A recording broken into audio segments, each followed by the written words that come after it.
Saiful Mujani Research and Consulting atau SMRC merilis hasil survei Pilkada Jakarta dengan pasangan nomor urut 3 Pram Rano yang unggul dengan elektabilitas 46%, sementara paslon nomor urut 1 RK Suswono dengan elektabilitas 39,1%.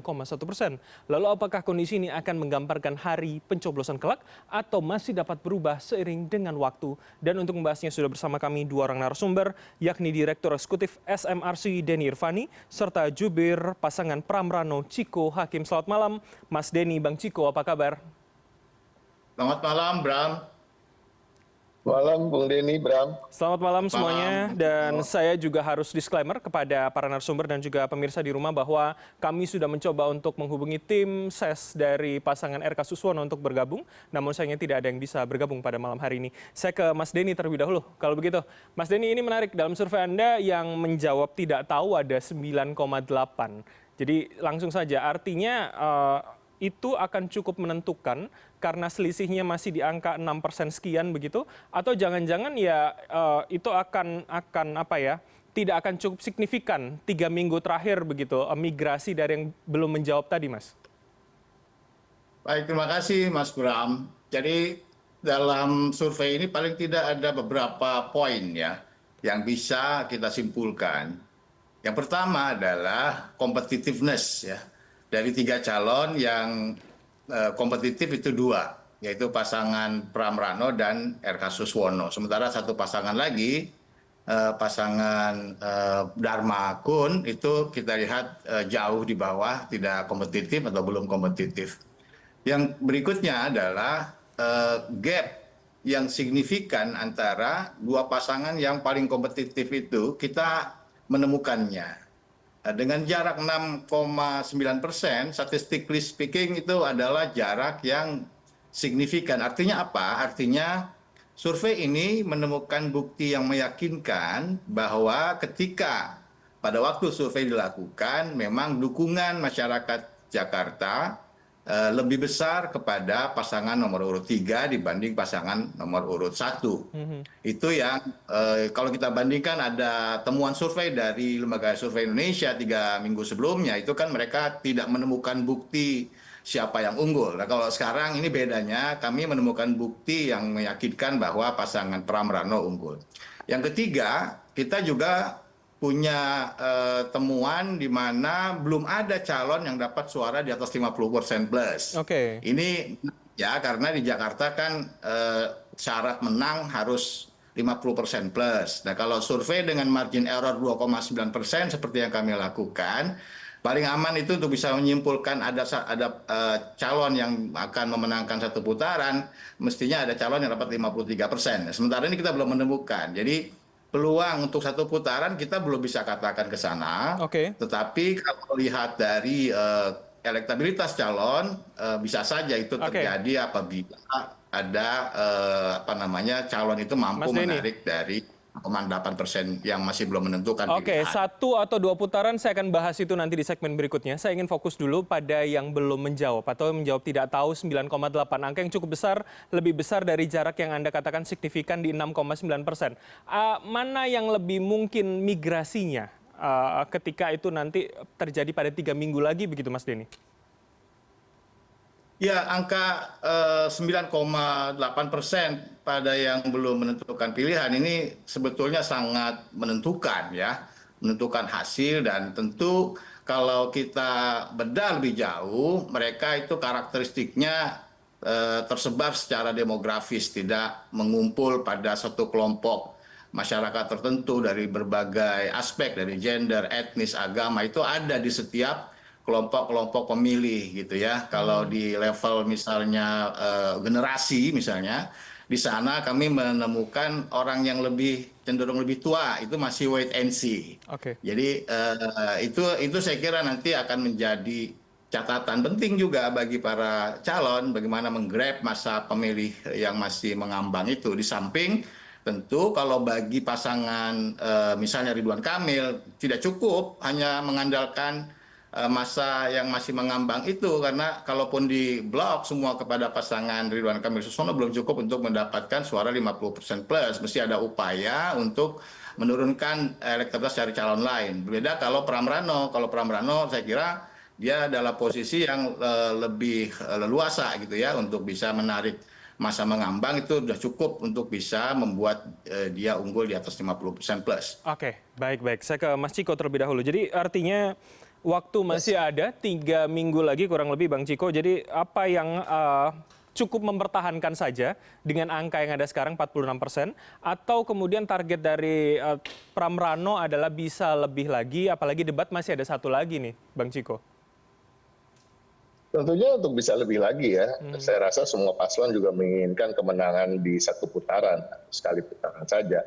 Dan ini bagi kami strateginya tidak akan berubah, artinya kami juga sudah merasa strategi yang kami lakukan selama ini, hal-hal yang kami lakukan terkait dengan sosialisasi, turun ke bawah, belanja masalah, dan masifnya tim juga bekerja, begitu juga padatnya memadatkan jadwal Mas Pram dan Bang Dul itu bekerja dengan baik. Artinya kalau kita lihat tren hasil survei ini kan kita harus melihat ke belakang. Ini suatu capaian yang kita anggap sangat luar biasa bagi kami karena tadi Mas Pram ini di bulan Juli kalau nggak salah pernah disurvei, namanya dilempar ke survei hanya mendapatkan 1%. Kemudian ketika seminggu setelah mendaftar sebagai calon ke KPUD DKI Jakarta, kemudian berada di 28%, walaupun itu waktu itu kita masih tertinggal, salah satu lembaga survei menyatakan begitu. Tapi seiring berjalannya waktu, semua lembaga survei seperti sepakat hasilnya itu adalah tren kenaikan, walaupun ada satu atau dua lembaga survei yang menyatakan kami masih berada di bawah, tapi beberapa lembaga survei terakhir seperti LSD-nya Bung Jayadi Hanan, LSI-nya Denny JA, kemudian Kompas, Litbang Kompas, dan sekarang SMRC, ini menyatakan tren kenaikan yang konsisten bagi pasangan calon kami dan tren penurunan yang juga konsisten bagi pasangan Ridwan Kamil Suswono. Dan yang menarik tadi ketika dibahas pertama, Bram menyampaikan bahwa 90-an% sudah mengenal Rano Karno, dan saya rasa juga sudah mengenal Ridwan Kamil 90% orang. Tapi tingkat penerimaan Rano Karno ini sangat tinggi gitu. Dari yang mengenal dan yang menerima itu kira-kira mirip-mirip. Dan tingkat penerimaan bagi Mas Pram pun juga tinggi, bahkan lebih tinggi dari Ridwan Kamil, dan kami meyakini tingkat pengenalannya justru lebih tinggi Ridwan Kamil. Jadi kalau ada ibarat tak kenal maka tak sayang, nah itu berlaku bagi Mas Pram, ketika orang makin kenal, orang makin sayang. Dan bagi Ridwan Kamil kita melihatnya kok semakin lama kenal kok semakin menurun sayangnya gitu. Jadi jadi ini yang kita lihat, artinya memang pasangan calon yang kami miliki ini, Mas Pram dan Bang Dul, punya kelebihan-kelebihan ketika mereka mulai dikenal masyarakat, mulai menyampaikan gagasan dan juga berinteraksi langsung, ada semacam ikatan dan kedekatan yang dirasakan oleh masyarakat, sehingga mereka memberikan cenderung memilihnya kepada Mas Pram dan Bang Dul. Tadi terkait dengan 9 sekian persen yang masih sisa, ya harapan kami itu juga terlimpah ke kami, dan kita belum tahu juga kalau survei itu digelar sekarang, karena ini kan survei digelar terakhir di tanggal 9 November, sekarang udah tanggal berapa? 14, 13, artinya sudah beberapa hari, dan kita tahu setiap harinya bisa ada perubahan-perubahan. Dan mudah-mudahan tidak ada perubahan yang berarti, artinya tren kenaikan itu terus terjadi bagi kami. Oke, saya ke Mas Denny kalau begitu. Jadi kalau bicara tren kenaikan masih ada 2,5 minggu kurang lebih, Mas Denny. Kalau tadi Bang Ciko sudah mengatakan paling nggak 4 survei trennya naik, tren ini masih akan mungkin naik atau stuck, atau akan seperti apa dalam pembacaan SMRC, Mas Denny? Ya, kalau kita melihat Jakarta secara luas wilayah yang sangat kecil dibanding berbagai provinsi yang lain, tentu perubahan di Jakarta akan sangat mudah terjadi, tergantung aspek sosialisasi yang dilakukan oleh Bung Ciko dan tim maupun dari tim Ridwan Kamil gitu ya. Sangat mudah menjangkau masyarakat Jakarta relatif dibanding wilayah-wilayah lain, sehingga perubahan itu masa mungkin terjadi. Tapi kalau kita melihat potensi elektabilitas dilihat dari aspek psikologis, di mana tadi sudah disampaikan oleh Bram sendiri, survei kami menunjukkan bahwa tingkat penerimaan terhadap pasangan Pram Rano itu relatif lebih tinggi dibanding pasangan Ridwan Kamil dan Suswono. Itu maka kalau disosialisasikan itu akan lebih mudah diterima gitu ya. Pasangan Pram Rano itu akan lebih mudah diterima ketika disosialisasikan dibanding pasangan yang lain. Tinggal bagaimana tim masing-masing seberapa kuat gitu ya energinya untuk terus mensosialisasikan pasangan masing-masing, dan apakah itu akan ada peningkatan pada calon Pram Rano katakan begitu. Saya kira masih mungkin itu terjadi, tetapi lagi-lagi sangat dinamis, kita harus mengukurnya dari waktu ke waktu untuk menyimpulkan apakah akan naik lagi atau stuck atau turun, itu lewat pengukuran survei yang selanjutnya, begitu Bram. Oke, Mas Denny, Anda tadi mengatakan salah satu yang juga dari 9,8% adalah wait and see, masih menunggu last minute begitu. Apa yang cukup menentukan bagaimana, apakah programnya yang dianggap relevan atau jangan-jangan ketokohan yang juga misalkan seperti menggait suara anak Abah atau kemudian endorse Presiden Jokowi yang sekarang di Jakarta, endorse Presiden Prabowo, itu akan cukup menentukan untuk masyarakat Jakarta, Mas Denny? Ya, kalau dilihat lagi kami punya data yang lebih dalam, di mana karakteristik dari pemilih yang wait and see itu paling banyak di kelompok berpendidikan tinggi, Bram. Nah, di sana kalau melihat dari profil pemilih semacam ini, itu artinya mereka pemilih-pemilih yang relatif lebih rasional, relatif lebih menitik beratkan pada program mana yang paling sesuai dengan aspirasi mereka gitu ya. Maka aktivitas semacam debat, kemudian tawaran-tawaran program yang semakin tersosialisasi itu akan menjadi hal yang sangat penting untuk meyakinkan pemilih yang berada pada level pendidikan tinggi semacam itu, Bram.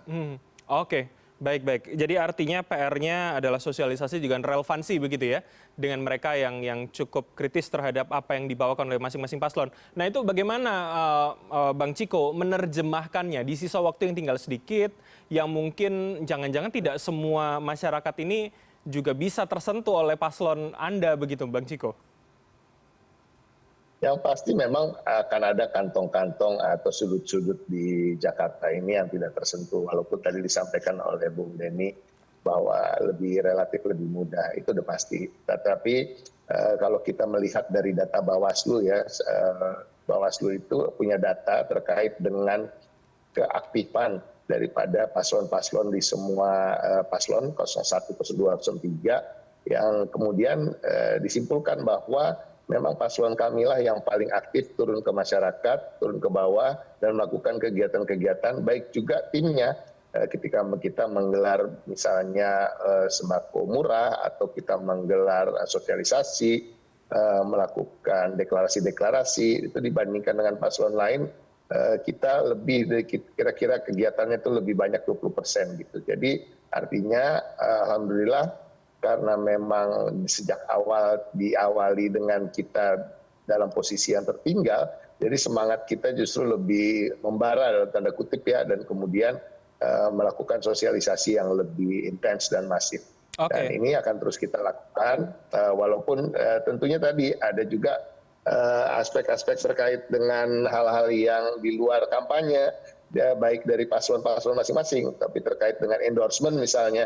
Nah, tapi kalau sekedar endorsement aja kita nggak takut. Yang kita takut ini kan setelah endorsement dilanjutkan dengan adanya abuse of power, adanya penyelewengan kekuasaan, penyalahgunaan kekuasaan, dan campur tangan dari aparat untuk memenangkan calon tertentu. Tapi mudah-mudahan itu terjadi di Jakarta. Oke, baik-baik. Di segmen selanjutnya saya akan melanjutkan, nanti saya akan tetap menanyakan kepada Mas Denny dan juga Bang Ciko, apa yang mungkin terjadi ketika memang trennya naik, bisakah kemudian satu putaran, atau kemudian jangan-jangan 2 putaran, atau bahkan perangnya nanti di putaran kedua begitu, antara 2 paslon yang Mas Denny tadi katakan cukup kompetitif begitu. Tapi tidak sekarang, kita jawab dan kita bahas. Pemirsa, tetaplah bersama kami di Pilihan Indonesia.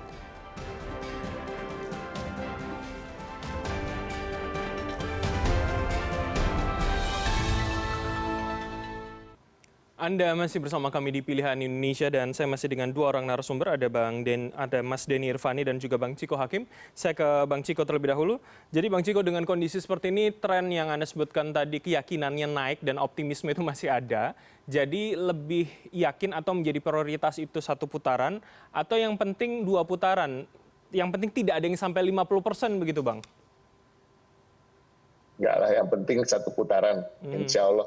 Dan kalau kita lihat tadi kan perbedaannya dari 46 ke 39 itu rentangnya kalau dibilang jauh ya cukup jauh, karena apa? Selain itu juga itu 2 kali dari margin of error gitu. Jadi dari hasil-hasil survei yang sebelum ini dari lembaga-lembaga lain itu kan masih dalam rentang margin of error. Jadi kita belum tentu meyakini bahwa kita yang betul-betul ada di atas apa enggak. Tapi SMRC ini kan seperti menegaskan, apalagi ini adalah survei yang dilakukan terakhir dibandingkan lembaga survei lain, artinya karena tren kenaikan itu konsisten dan ini sesuai kalau dilihat dari 3 lembaga sebelum ini gitu. Jadi kemenangan satu putaran itu sangat mungkin dan kami sedang mengejar itu, dan kami yakin kok juga paslon lain juga berharap dan juga memaksimalkan gerakannya untuk kemudian mencoba memenangkan satu putaran. Tapi Karena kalau ya, logika sama-sama naik kan jangan-jangan sama-sama nggak sampai 50%-nya begitu, Bang Ciko?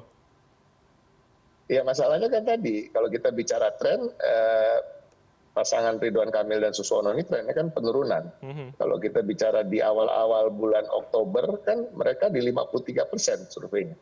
Gitu. Sekarang berada di 39%, dan di lembaga-lembaga survei lain yang saya sebutkan tadi itu juga di kisaran 30 high 30s lah, tidak di kisaran 40 gitu. Jadi penurunan itu konsisten pada mereka dan tren kenaikan itu ya konsisten terjadi pada kami.